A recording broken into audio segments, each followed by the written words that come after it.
Hai, teman-teman wartawan, media cetak, media online, media televisi, mohon maaf tadi banyak menghubungi saya melalui WhatsApp, tapi nggak sempat bisa saya jawab karena saya sekarang berada di Changi Airport, Singapura. Saya transit sekarang dari Jakarta dan 1 jam lagi saya harus berangkat ke New York. Karena itu, berhubung karena banyak permintaan dan juga banyak permintaan juga dari teman-teman advokat, saya harus memberikan pernyataan sehubungan dengan adanya pernyataan saudara Hotman Paris mengenai adanya putusan Mahkamah Agung yang menolak permohonan Peradi, yang dia katakan akhirnya itu adalah menyatakan bahwa Peradi kita tidak sah, keputusan kita tidak sah.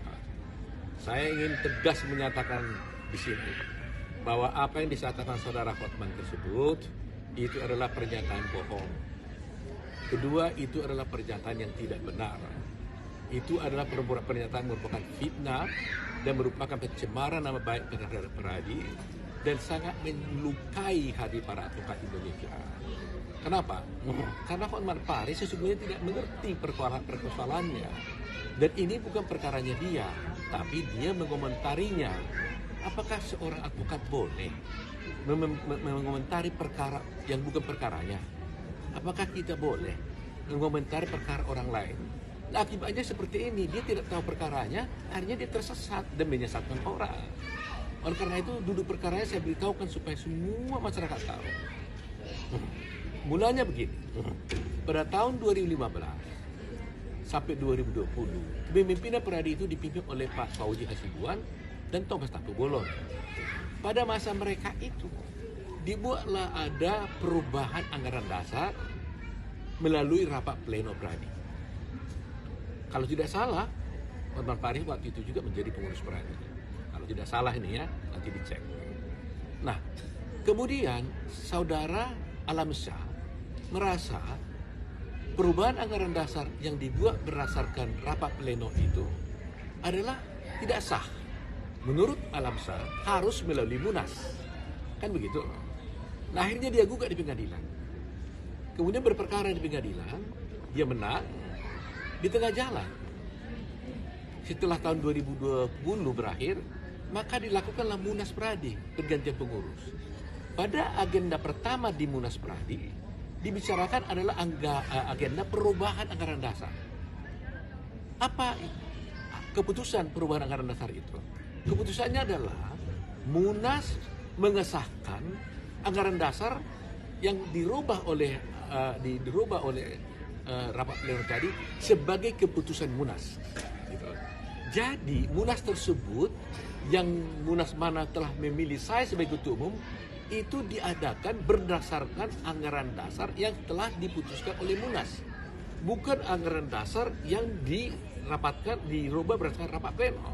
Jadi ada dua ini, satu adalah anggaran dasar yang dirubah berdasarkan rapat pleno, satu anggaran dasar yang sudah dirubah berdasarkan rapat Munas advokat. Nah, karena hal ini adalah dua hal yang berbeda, maka apa implikasinya terhadap adanya putusan Mahkamah Agung tersebut?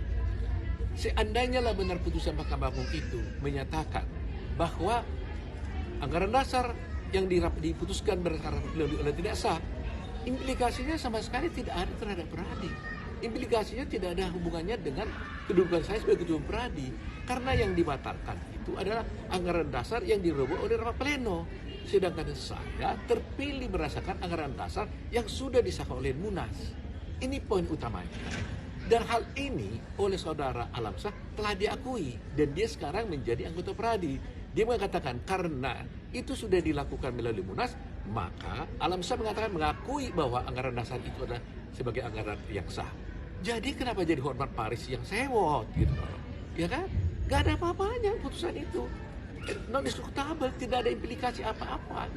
Jadi oleh karena itu kepada seluruh advokat Indonesia, kepada pengadilan, pada kejaksaan, semua stakeholder Indonesia pada waktu harus mengerti ini. Tidak ada implikasi hukum apapun akibat daripada putusan dari Mahkamah Agung tersebut.